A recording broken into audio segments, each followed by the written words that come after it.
बिहार विधानसभा चुनाव 2020 में होने वाले हैं और जल्द इसकी जो है तारीखों का ऐलान होगा और इसकी तैयारियां काफी समय पहले से ही चल रही हैं और अभी भी इसकी तैयारियां जोरों शोरों से जारी, क्योंकि बिहार वो राज्य है जो काफी महत्वपूर्ण राज्य माना जाता है और बिहार में वर्तमान में बीजेपी और नीतीश कुमार की सरकार है। अब क्या होगा, बिहार 2020 में चुनाव होने हैं तो किस प्रकार के आंकड़े बनते नजर आ रहे हैं। आपसे एक रिक्वेस्ट रहेगी, अपनी राय कमेंट बॉक्स में रखिए, क्योंकि कुछ सवाल हैं जो कि आपके जवाब जानना काफी महत्वपूर्ण है, क्योंकि इस प्रकार से आपके जो जवाब रहेंगे उसके भी आंकड़े नए वीडियो में आपको दिखाएंगे। तो एक आईडी से आप एक ही बार जो है सवाल का जवाब रखें अपना कमेंट में। तो सबसे पहले बात करते हैं कि कौन बिहार में सबसे अच्छा मुख्यमंत्री उम्मीदवार हो सकता है, ये सवाल है। तो इस पर अपनी राय रखिए। वर्तमान में अगर बात करें तो आरजेडी जो नेता हैं वो काफी यहाँ पर प्रचलित चल रहे हैं। नीतीश कुमार भी पीछे नहीं है और मेन जो लड़ाई है बिहार विधानसभा चुनाव के लिए वो नीतीश कुमार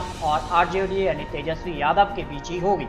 अब बात कर लेते हैं कि जो पहले आंकड़े निकले थे आज की कंडीशन में और जो पहले के आंकड़े जो निकले थे उसमें अंतर आ रहा है। तो आपसे रिक्वेस्ट है कि इस पर अपनी राय रखिए। इसके बाद आपके जो कमेंट है उनको देखकर एक नए आंकड़े के आधार पर आपको इस प्रकार का सर्वे दिखाएंगे कि बिहार में कौन सबसे अच्छा मुख्यमंत्री उम्मीदवार है। अब बात कर लेते हैं बिहार विधानसभा चुनाव 2015 के लिए जो आंकड़े निकले थे वो किस प्रकार से थे और आज अगर चुनाव होते हैं तो वो किस प्रकार के आंकड़े बन सकते हैं। जेडीयू जो है वो आरजेडी कांग्रेस गठबंधन में थे तब ये आंकड़े बने थे।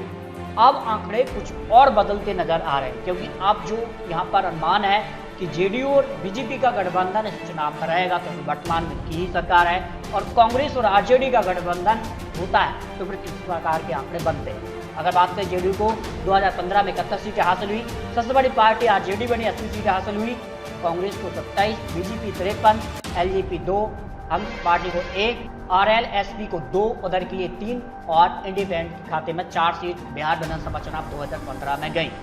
वही बात करें बिहार के लिए तो 5 शहरों में यहाँ पर बिहार में चुनाव हो सकता है और जल्द इसकी जो है घोषणा भी हो सकती है।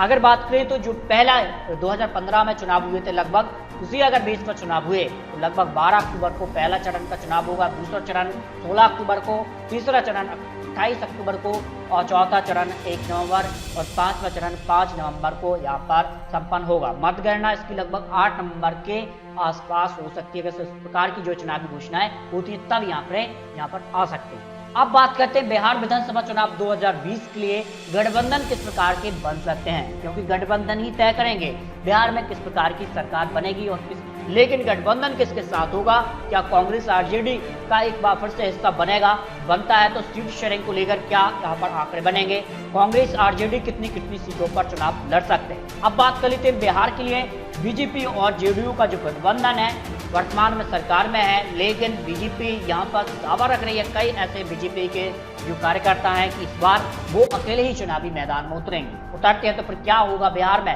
क्या बीजेपी इतना आंकड़ा प्राप्त अपने दम पर कर पाएगी या फिर जेडीयू के साथ ही चुनावी मैदान में उतरेगी। तो क्या जेडीयू के जो कार्यकर्ता है वो बीजेपी के साथ खुश रहेंगे, इस पर अपनी राय रखिए। बात करेंगे अन्य के लिए क्या आंकड़े बन सकते हैं, इस पर अपनी राय जरूर रखिए। देखिए बिहार विधानसभा चुनाव के लिए जो फिलहाल के आंकड़े हैं इस प्रकार के आंकड़े बन सकते हैं और इन आंकड़ों में फेरबदल भी हो सकता है, लेकिन फिलहाल जो आंकड़े हैं कि यहाँ पर सबसे बड़ी पार्टी आरजेडी बनती नजर आ रही है। आरजेडी प्लस यहाँ पर कांग्रेस 20 सीट है, यानी जो आंकड़ा है बहुमत का वो है 122 सीटों का करीब जो है आरजेडी कांग्रेस का गठबंधन आ सकता है।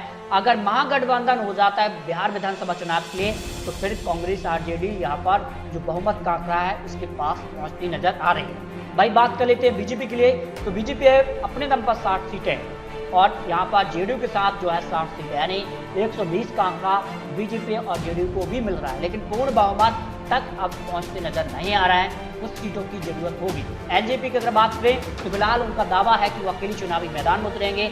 अगर उनका सहयोग बीजेपी और जेडीयू को मिल जाता है तो फिर बिहार विधानसभा चुनाव में बीजेपी एक बार फिर से सरकार में वापसी कर सकती है। अब कुछ विश्लेषण, ओपिनियन पोल और कमेंट के आधार पर जो आंकड़े निकले थे वो आंकड़े आपको मैंने बिहार पर किस पार्टी को कितनी सीटें जा सकते हैं अपनी राय कमेंट बॉक्स में जरूर रखिए।